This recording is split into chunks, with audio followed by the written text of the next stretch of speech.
कई दिनों की जद्दोजहद के बाद बुधवार को आखिरकार वो दिन आ ही गया जब मतदाता तय करेंगे कि मीरापुर सीट से विधानसभा में उनका प्रतिनिधित्व कौन करेगा।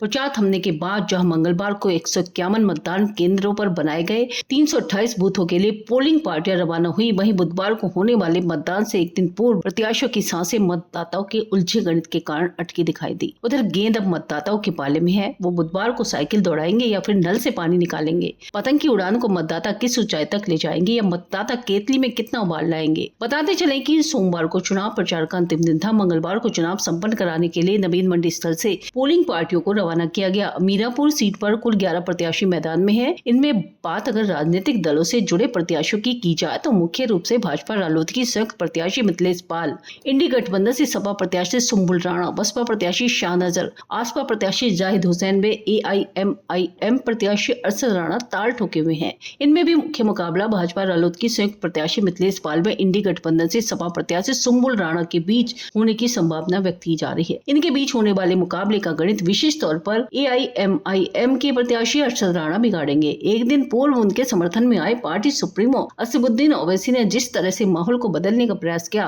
अगर वह प्रयास मतदान वाले दिन रंग लाया तो खुद की प्रत्याशी की जीत हार तो अलग बात है, पर भाजपा रालोद व सपा प्रत्याशी के बीच होने वाली जीत हार का परिणाम जरूर प्रभावित होगा। खैर, अब पूरा खेल मतदाताओं के हाथ में है। मतदाता किस प्रत्याशी से प्रभावित होकर EVM का बटन दबाएंगे, ये केवल और केवल मतदाता के दिमाग में ही कैद है। आगामी 23 नवंबर को मतगणना के बाद सब कुछ साफ हो जाएगा कि मतदाता ने किस मुद्दे पर प्रत्याशी से प्रभावित होकर मतदान किया है।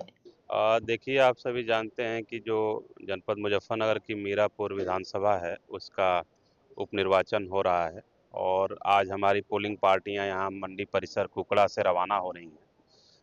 उस विधानसभा में, मीरापुर विधानसभा में कुल 328 बूथ हैं। इस प्रकार 328 पोलिंग पार्टियां आज हमारी यहाँ से रवाना होंगी और कल इलेक्शन होगा। हम लोगों की सारी तैयारियां, चाहे बूथों की हो, चाहे पोलिंग पार्टियों की हो, वो सारी तैयारियां हो चुकी हैं। हम लोगों ने पूरे विधानसभा में कुल 33 सेक्टर में बांटा है और 6 जोन में बांट करके वहाँ पे इलेक्शन हम लोग कंडक्ट कराएंगे। सभी स्तरों पे अधिकारी लगे हैं। उसके ऊपर हम लोगों ने 6 सुपर जोनल मजिस्ट्रेट और 3 सुपर जोनल मजिस्ट्रेट भी लगा रखे हैं, जो ADM स्तर और CDO स्तर के अधिकारी हैं।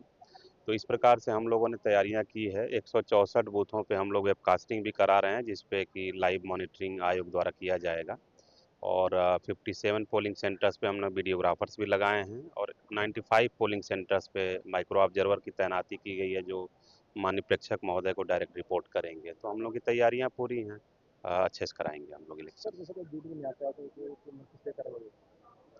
देखिए, ड्यूटी पहले हम लोग कोशिश होगी कि जिनकी भी ड्यूटी लगी है वो आएँ, अपनी ड्यूटी करें।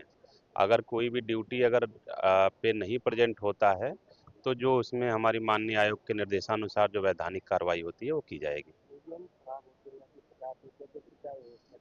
देखिए, हम लोग जितने भी, जैसा कि मैंने बताया कि हमने 33 सेक्टर मजिस्ट्रेट, 6 जोनल मजिस्ट्रेट हमने लगा रखे हैं। इन सबके पास हम लोग रिजर्व EVM देते हैं और उनको, उनके गाड़ी में GPS भी लगा होता है।